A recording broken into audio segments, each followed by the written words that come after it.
सुनो पाकिस्तान और इस वक्त स्टूडियोज में मेरे साथ मौजूद है अरुण रशीद साहब और तशरीफ फरमाए मेरे साथ अदनान आदिल साहब। और हमारे सेगमेंट का नाम है जहानुमा। जी, ये आप बता दिया करें। जी, हमारे इस जो प्रोग्राम के हिस्सा है इसका नाम है जहानुमा और डिफरेंट टॉपिक्स पे हम बात करते हैं। आज के टॉपिक्स क्या हैं? हाँ, आज हमारे जो सदर मुमलिकत हैं आरिफ अलवी, उन्होंने काफ़ी डराने वाली बातें की। और उन्होंने कहा जी ये स्टीफन हॉकिंग एक साइंसदान थे, उन्होंने कहा था 100 साल बाद दुनिया शायद ख़त्म हो जाएगी अगर इसी तरह एनवायरनमेंट के इश्यूज़ रहे और आर्टिफिशियल इंटेलिजेंस इतनी तरक्की कर जाएगी अगले 20-30 सालों में कि इंसान से भी कई करोड़ गुना ज़्यादा उसकी जहानत हो जाएगी। तो हारून साहब हमारा मुस्तकबिल तो बड़ा मखदूश है। देखिए गुजारे फिर की करिए, जल्दी जल्दी कर लीजिए जो करना है। वो मैंने पूछा था एक एक्सपर्ट से कि ये बहुत पहले उन्होंने कहा कि स्टीफन हॉकिंग से भी पहले उन्होंने कहा कि देखो अलामतें ज़ाहिर हो गई हैं, कुछ बाकी हैं कुछ ज़ाहिर हो गई। मैं इसमें आपको अपना तजुर्बा भी बताता हूँ। तो ये दुनिया जो है ये अपने अख्ताम की तरफ बढ़ रही है।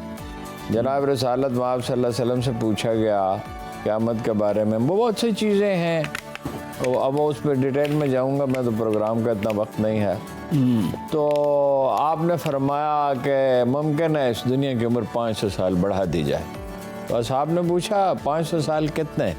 आधा दिन बढ़ा दी जाए, आधा दिन। तो उन्होंने कहा आधा दिन कितना? फरमाया 500 साल। कुछ लोगों का ये ख्याल है जो इस मौजू पर तहकीक करते हैं कि वो 500 साल शुरू हो चुके हैं।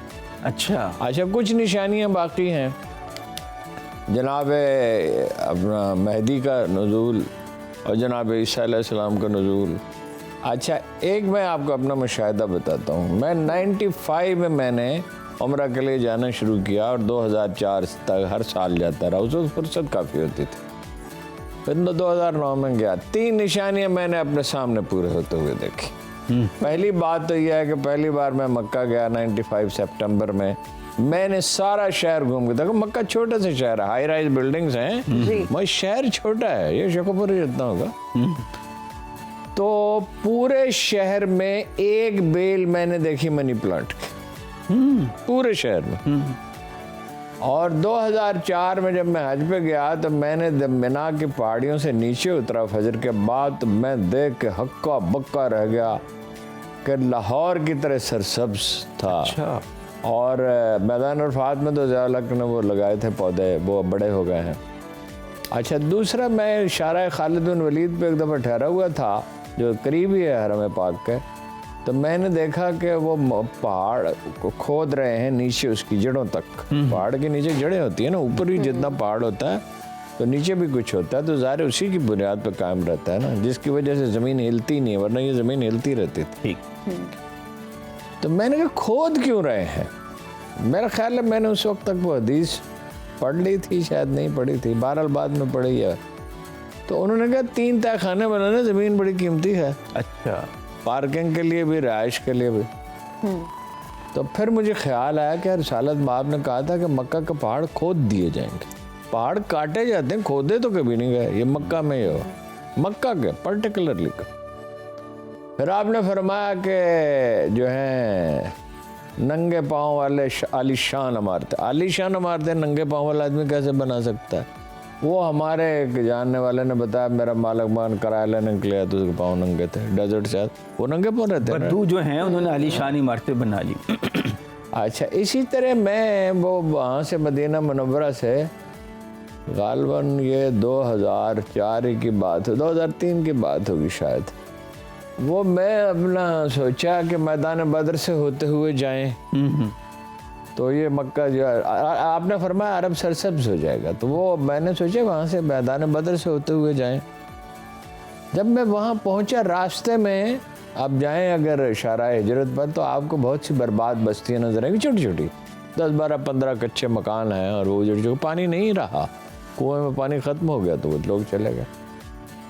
एक ट्यूबवेल वहाँ चल रहा था, मैं हैरत ज़दा रह गया, जैसे सरगोदा में चल रहा, जैसे साहिवाल में चल रहा। ठीक है, इतना पानी। तो मुझे पहला ख्याल तो ये आया कि आपके कदम पड़े थे यहाँ, तो ये क्या अजब है कि उसकी बरकत हो। तो वो इतने में मैं देखा कि वो गाड़ियाँ धोने वाले, जाहिर है हम गाड़ी पे, हाँ कार पे थे, तो टैक्सी पे तो वो अपना गाड़ियाँ धोने वाले लड़के बाल्टी लिए घूम रहे हैं।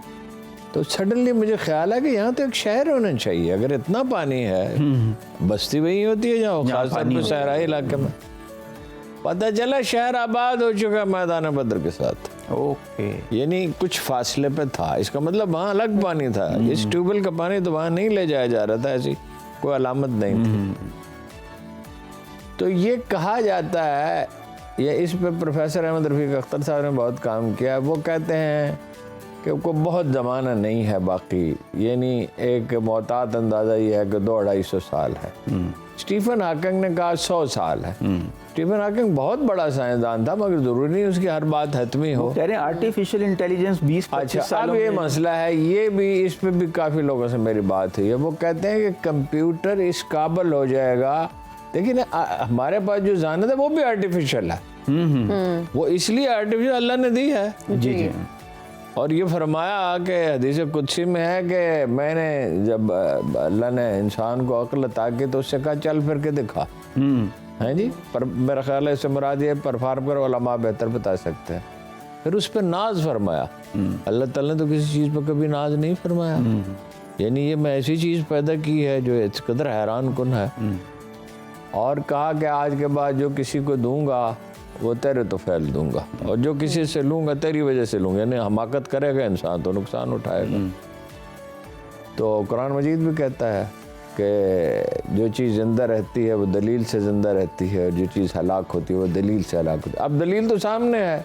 दो बातें, एक बात मौसमियाती तब्दीलियाँ हैं। 80 साल का लोग कह रहे हैं, मेरे ख्याल से कम अरसा है, क्योंकि मैंने भी एक ज़माने में इस पे काम किया कि पाकिस्तान में ग्लेशियर मेल्ट हो जाएंगे। तो आप अंदाज़ा लगाएं दरियाए सिंध तो गया, नतीजा उसका क्या होगा।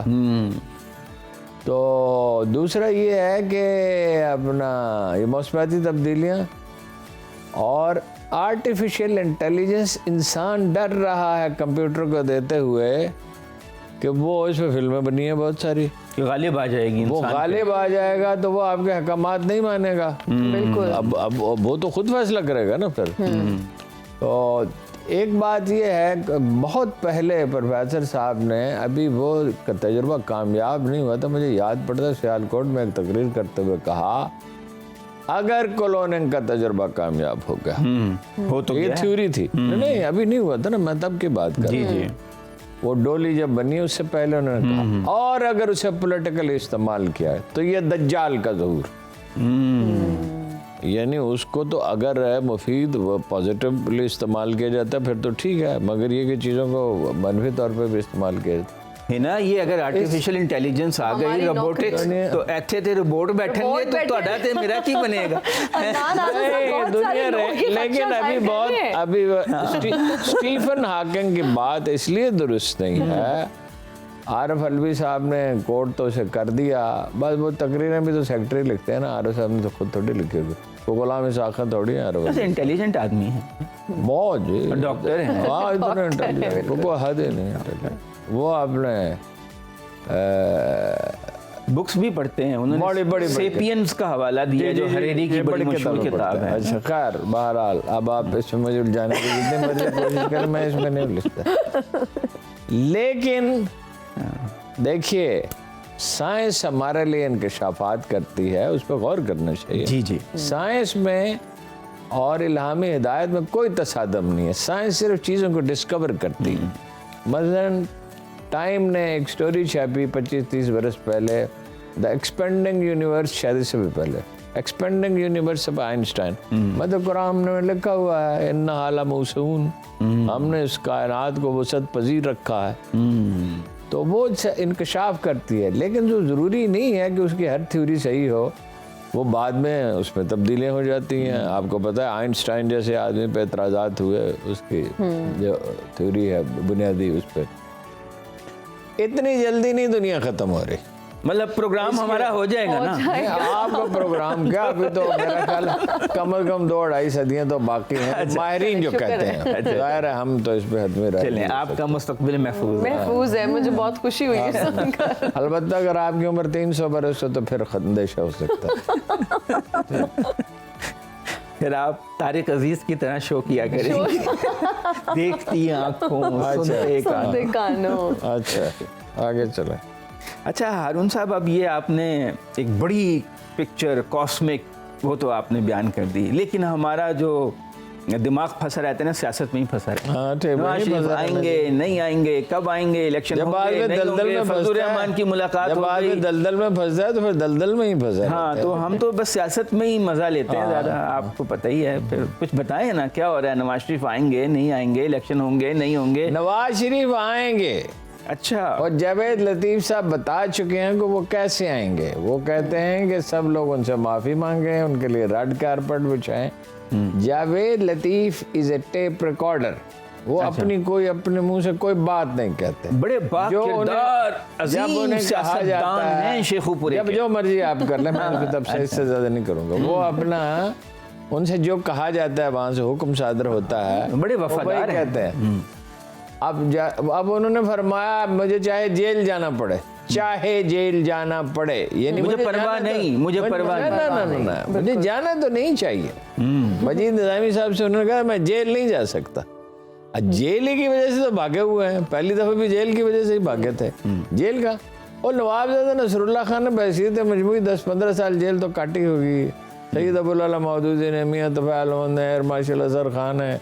ये कौन है हमारे सियासतदानों में से जिसने जेल नहीं काटी? अब्दुल वली खान है, हाँ जी, आगा शरीफ कश्मीर। अब लोगों ने जेलों में तो लोग जाते रहे। ये एक नया सियासतदानों का तबका है जिसके वो अकबर इलाहाबादी ने कहा कि गम तो लीडर हैं को बहुत है, मगर आराम के साथ कौम के गम में डिनर खाते हैं हुक्काम के साथ। ये वो लीडर है ना कि कोई जहमत ना हो, जिंदगी इनके लिए पिकनिक है। एक जेल में और भी लीडर हैं, परवेज इलाही, उन्हें निकालने की परेशान बड़ी है। कोशिश कर रहे हैं चौधरी शुजात इलाही, चौधरी शुजात हुसैन। हाँ, मगर वो तैयार नहीं। वो तैयार नहीं है। तो अब दरमियानी मसला ये रास्ता- है, देखो उसमें जो मसला है ना असल, वो ये है कि मोन सिलाई नहीं मानता।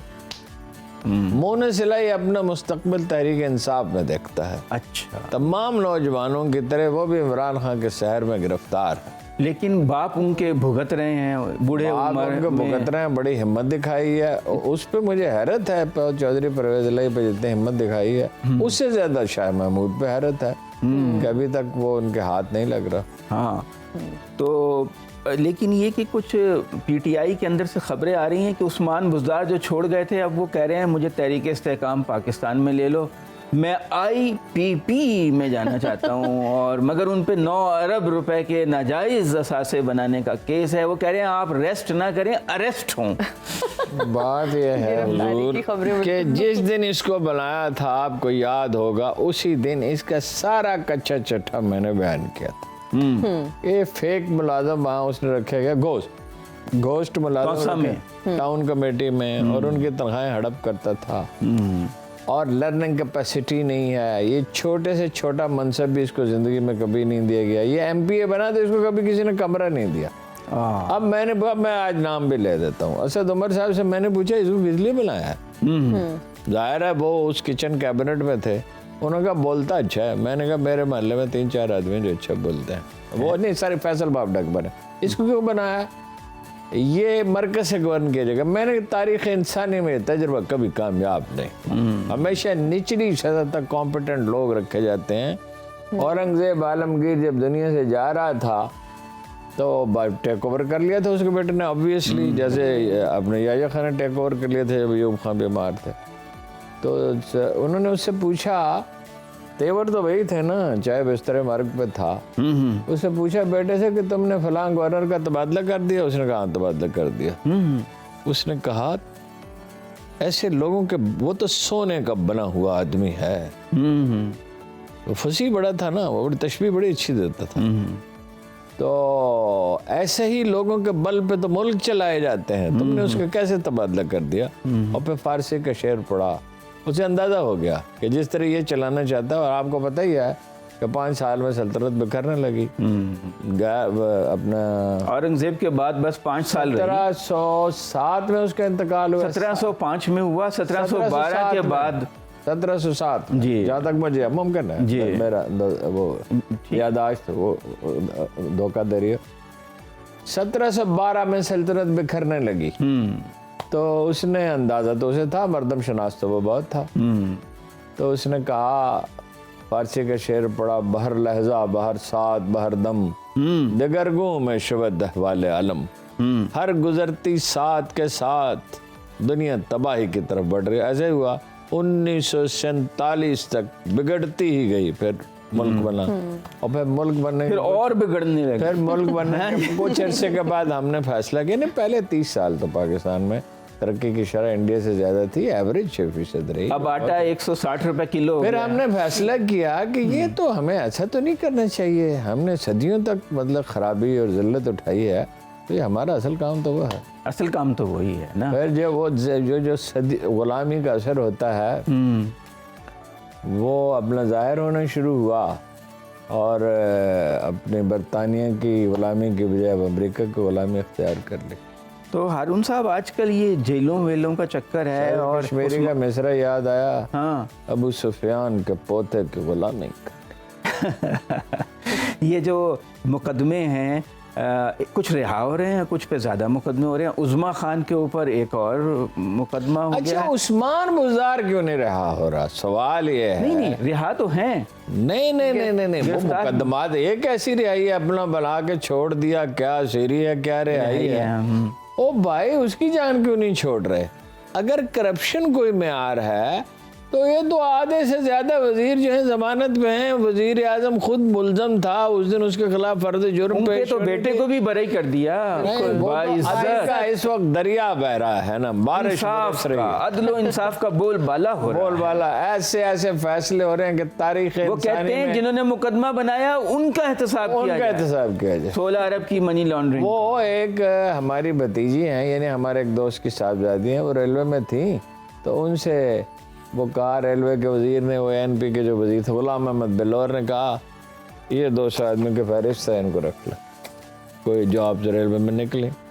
तो वो उनकी ड्यूटी थी। उन्होंने कहा एक आदमी भी नहीं रखा जाएगा, इनमें से मेरिट पे रखे जाएंगे। उनके वालिद भी इसी तरह के थे, हमारे दोस्त से फौत हो गया, फारूक गिलानी बड़े मशहूर अफसर थे।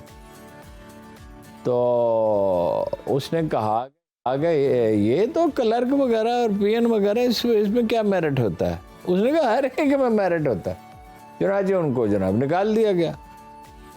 तो वो अपना जो है सुप्रीम कोर्ट तक 3-4 साल में मुकदमा लड़के, बड़ी बहादुर खातून है, 3-4 साल तक कॉलम भी लिखती रही अखबारों में, मरियम गिलानी। तो 3-4 साल मुकदमा लड़के सुप्रीम कोर्ट से जब उन्होंने जीत लिया, तो गुलाम अहमद बिलौर ने अपने वकीलों पे मुकदमा कर दी। हारून साहब, इसी बात पे एक ब्रेक ले लेते हैं। ले। क्या ख्याल है? बिल्कुल बिल्कुल नाजरीन, यहाँ लेंगे एक ब्रेक, हाजिर होंगे ब्रेक के बाद। देखते रहिए सुनो पाकिस्तान।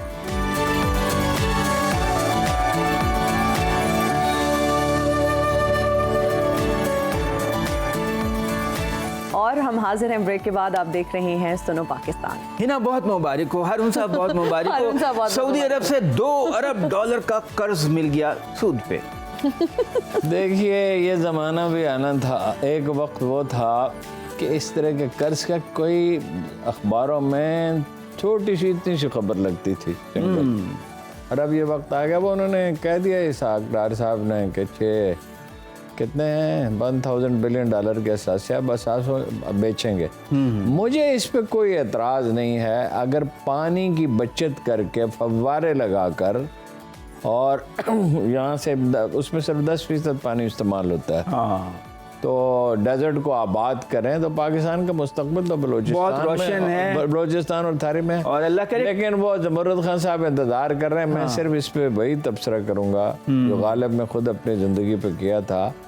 कर्ज की पीते थे मैं, और ये समझते थे कि हाँ रंग लाएगी हमारी फाका मस्ती एक दिन। जमरुद खान साहब मौजूद हैं, उनसे बात करें। जी, रुख करते हैं इस्लामाबाद स्टूडियोज़ का, जहां से हमें जमरुद खान साहब ज्वाइन कर रहे हैं। बैतुल माल के चेयरमैन थे, वफाकी वजीर भी रह चुके हैं, और आजकल जो है बड़े हमें एक्टिव नज़र आते हैं। यतीम बच्चों की अगर बात की जाए तो उनकी फलाह बहबूद के लिए बहुत काम करते हुए हमें नज़र आते हैं। बहुत शुक्रिया सर हमें ज्वाइन करने का। कहिएगा कि आपको ये ख्याल कैसे आया, अपने सफ़र के बारे में बताइएगा। थैंक यू वेरी मच जी। सबसे पहले तो मैं अरुण रशीद साहब का और आपकी सारी टीम का शुक्रिया अदा करता हूं कि आज आपने मुझे बड़े ज़बरदस्त प्रोग्राम के अंदर मदऊ किया सुनो पाकिस्तान जी। और मैं समझता हूं कि इस वक्त जो सबसे बड़ी सदा लगानी है पूरे पाकिस्तान के अंदर, ये सुनाना है कि पाकिस्तान के अंदर बहुत सारे ऐसे बेटे बेटियां हैं जिनके वालिदैन इस दुनिया के अंदर मौजूद नहीं हैं, उनके लिए हमने काम करना है। बेसिकली पाकिस्तान स्वीट होम का भी ये खूबसूरत सफ़र 2009 में जब सवात के अंदर पहला ऑपरेशन हुआ दहशत गर्दों के ख़िलाफ़, तो वहाँ से इसका आगाज़ होता है। उस वक्त मैं एमडी बैतुल माल था और अल्लाह ताला के करम से वो एक बच्चे से वहाँ पे इसका स्टार्टअप होना, और फिर बड़ा अल्लाह का वसी करम हुआ कि अल्लाह ताला ने मुझे इसी काम के लिए मुंतखब कर लिया। और अब माशाल्लाह हज़ारों की तादाद में मेरे बेटे बेटियां पूरे पाकिस्तान में मौजूद हैं। जो छोटे छोटे बच्चे आए थे, आज माशाल्लाह वो मेरे बेटे बहुत सारे मेडिकल कॉलेजेस में, पाकिस्तान की बेहतरीन यूनिवर्सिटी में मौजूद हैं। और अभी माशाल्लाह एक बड़ा वर्ल्ड लेवल का हमने कैडेट कॉलेज, जो दुनिया की तारीख का पहला कैडेट कॉलेज है सिर्फ इन फरिश्तों और परियों के लिए। मैं इनको कभी ऑर्फन नहीं कहता, इसलिए कि मुझे पापा जानी कह के पुकारते हैं। और साहब कुल कितनी तादाद है, कुल कितनी तादाद है और किन किन शहरों में है? सर इस वक्त कोई राउंड अबाउट कोई 7 सेंटर हैं इस वक्त माशाल्लाह पूरे पाकिस्तान के अंदर। सबसे बड़ा सेंटर हमारा H9 में यहाँ पे मौजूद है, जहाँ पे राउंड अबाउट कोई 300 के करीब बेटे हैं और 130 के करीब बेटियां हैं। इसी तरह एक बहुत बड़ा सेटअप हमारा गुजर खान और सवावा के संगम में Pakistan sweet home cadet college, जो दुनिया की तारीख का पहला कैडेट कॉलेज है, उसके अंदर तकरीबन 200 के करीब मेरे बेटे हैं। फिर सक्खर है और शमाली वज़ीरिस्तान, बिल्कुल जब आप मीर अली जाते हैं तो शमाली वज़ीरिस्तान के अंदर मीर अली शहर के अंदर एक बहुत बड़ा सेटअप बना हुआ है Pakistan sweet home golden arrow. और इसी तरह माशाल्लाह मेरे बहुत सारे बेटे, बलवाल के अंदर हमारा एक बहुत बड़ा सेटअप बना है जो चौधरी इफ्तिखार साहब ने अपनी वालदा माजिदा के नाम पे बना के दिया हुआ है। बहुत सारे मेरे बेटे इस वक्त पाकिस्तान के बेहतरीन कैडेट कॉलेजेस में और पाकिस्तान की यूनिवर्सिटीज़ के अंदर ज़ेर तालीम भी हैं और ज़ेर तरबियत भी हैं। लेकिन मैं समझता हूँ कि पाकिस्तान के अंदर इस वक्त लाखों की तादाद में ये बच्चे हैं जिनके वालिदैन इस दुनिया के अंदर मौजूद नहीं हैं, जिनके लिए हमने काम करना है। ये तो समझिए कि आटे में नमक, और नमक के अंदर भी मैं समझता हूँ कि बहुत एक छोटा सा शेर है मेरा, जो पाकिस्तान स्वीट होम के अंदर है। मेरे इस वक्त बेटे और बेटियां मौजूद हैं और मेरी कोशिश ये है कि मैं उनकी बेहतरीन तालीम तरबियत करूं। मैं हमेशा उनको कहता हूं कि आपने बड़ा आदमी नहीं बनना, बल्कि बड़ा इंसान बनना है। और बड़ा इंसान वो होता है जो मखलूक खुदा के लिए काम करता है।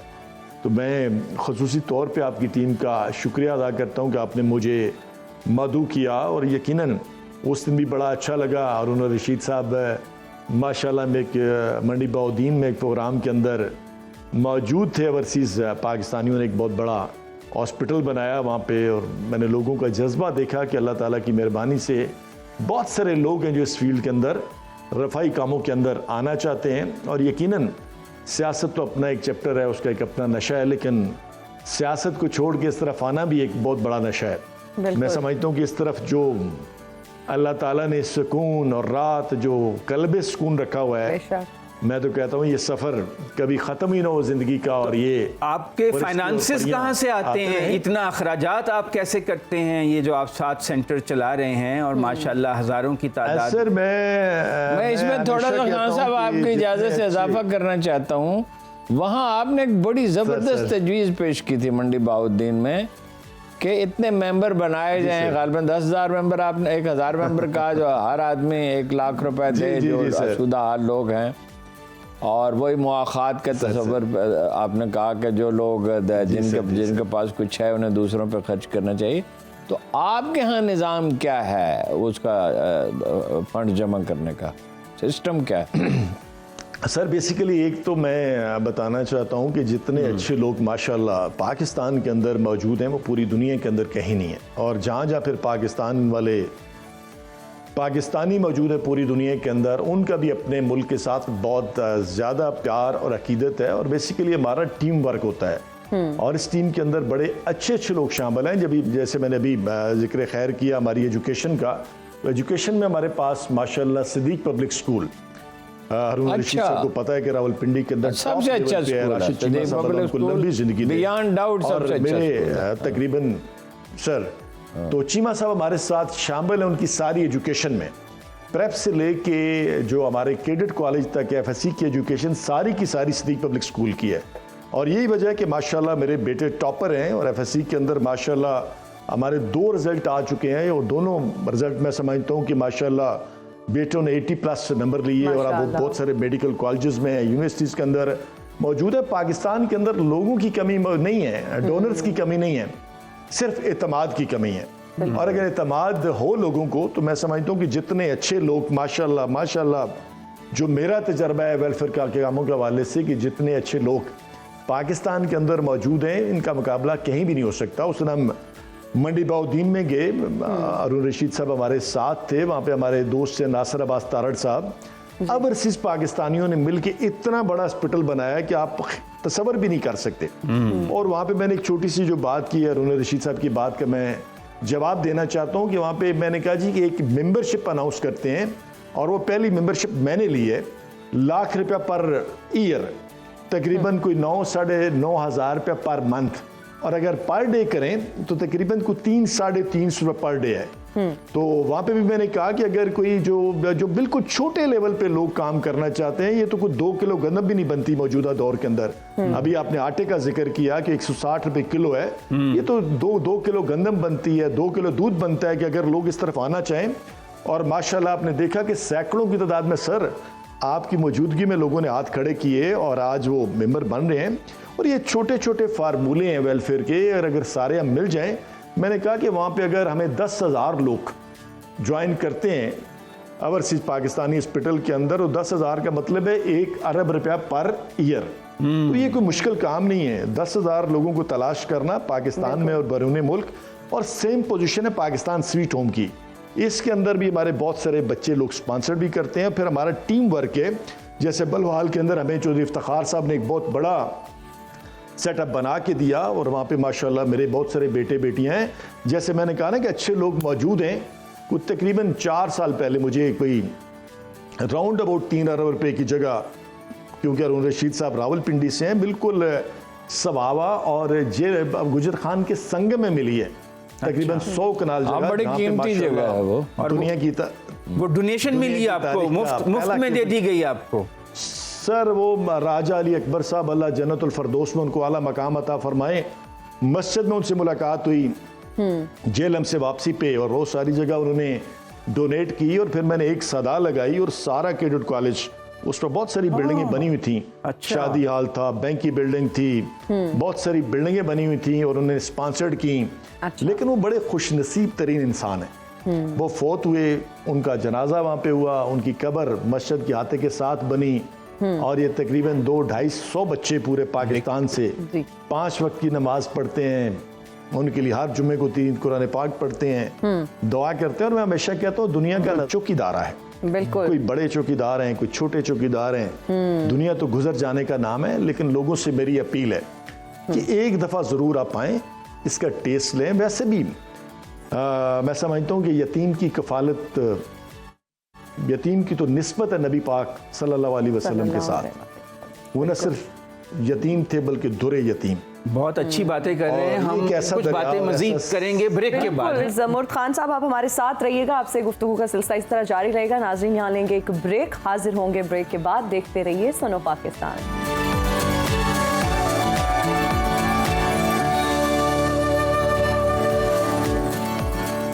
जहानुमा में बाप जी, जहानुमा में आपको खुशामदीद कहते हैं। ज़मूर्द खान साहब से गुफ्तगू का सिलसिला जारी है और हारून साहब कुछ पूछना चाह रहे थे।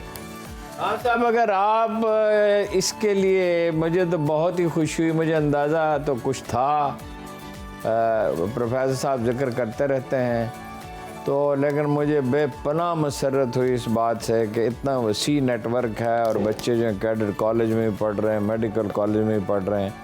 आप भी ऐलान करें मेंबरशिप का। तो देखिए, एक मेरे 2 बेटे, एक मेरे खालाजाद भाई, 5-6 आदमियों का, तो मैं आज शाम तक आपसे वादा करता हूँ कि तस्दीक करके आपको भेज दूंगा। 1 लाख रुपए सालाना आपकी खिदमत में पेश किया करेंगे। ये हम सब की जिम्मेदारी है, तनहा आपकी जिम्मेदारी तो नहीं है। आपका बड़ी मेहरबानी सर, अल्लाह आपको खुश रखे, अल्लाह आपको खुश रखे सर। मैं बिल्कुल Pakistan sweet home special friends इस नाम से बिल्कुल आज इसको हम अनाउंस करते हैं कि जितने लोग आपका प्रोग्राम सुन रहे हैं, और इसकी इब्तदा भी अरुण रशीद साहब खुद कर रहे हैं, अपनी फैमिली से कर रहे हैं, कि आपने पाकिस्तान स्वीट होम को as a special friend 1 lakh रुपये पर ईयर, यानी कि तकरीबन 9-9.5 हज़ार रुपये पर मंथ और कोई 2-2.5-300 रुपये पर डे इन फरिश्तों के लिए देना है, इन परियों के लिए देना है। और यकीनन अरुण रशीद साहब का इस प्रोग्राम के अंदर माशाल्लाह शिरकत करना, पहले हमारे फर्स्ट मेंबर यही हैं Pakistan sweet home special friend के, और मुझे उम्मीद है बल्कि इनकी सारी फैमिली का, इन्होंने 4-5 अपने अजीज़ों का भी ज़िक्र खैर किया। मैं आपका मशकूर ममनून हूँ, और मुझे मालूम है कि माशाल्लाह कितने ज़्यादा चाहने वाले आपके मौजूद हैं। प्रोफेसर अहमद रफ़ीक अख्तर साहब का आपने ज़िक्र खैर किया, वो मेरे उस्ताद भी हैं, मेरे मौसन भी हैं, उनकी दुआएं भी मेरे साथ हैं। और Pakistan sweet home cadet college के अंदर भी वो जाते हैं, बच्चों से मिलते भी हैं, दुआ भी करते हैं, और बहुत सारी बातें बच्चों के साथ शेयर भी करते हैं।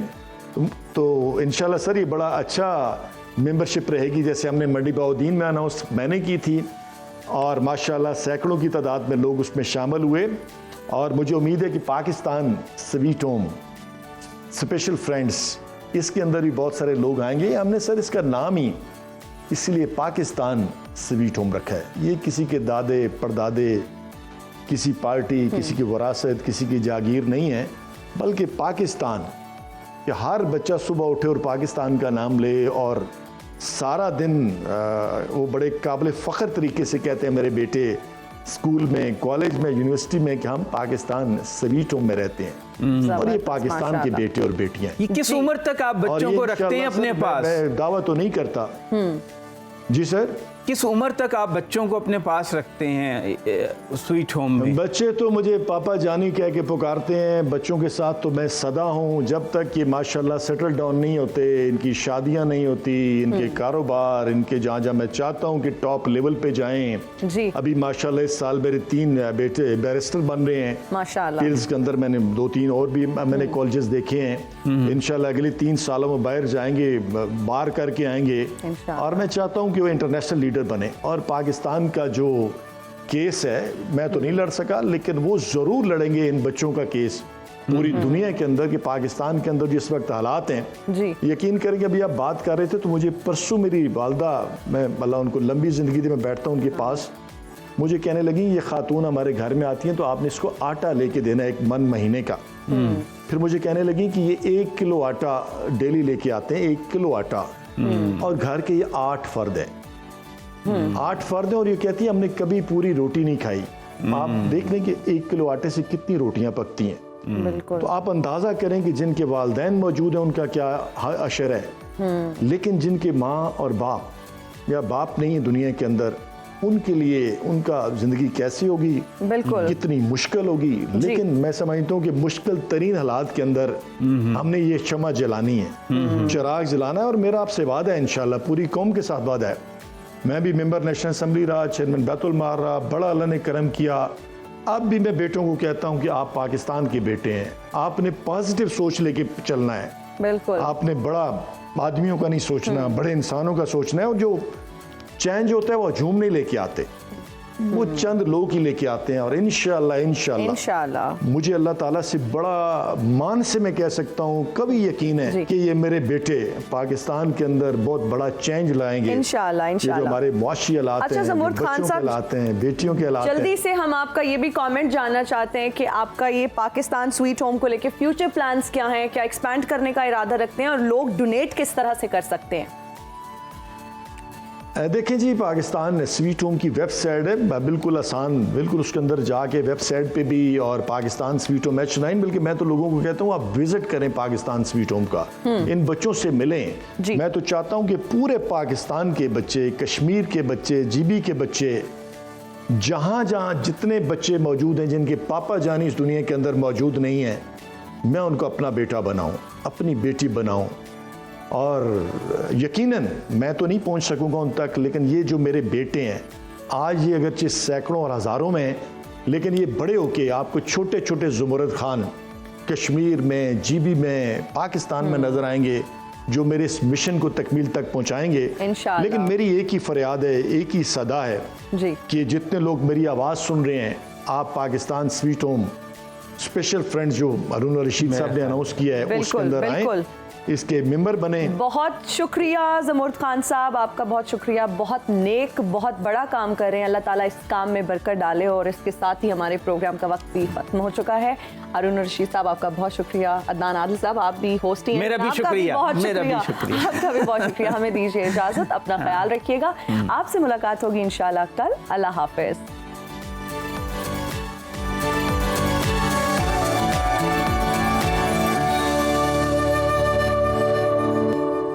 अगर आप गैर जानिबदार और बेलाग तज्जियों और तबसरों में दिलचस्पी रखते हैं तो अभी सुनो न्यूज़ का यूट्यूब चैनल सब्सक्राइब कीजिए और बेल आइकन पे क्लिक कीजिए।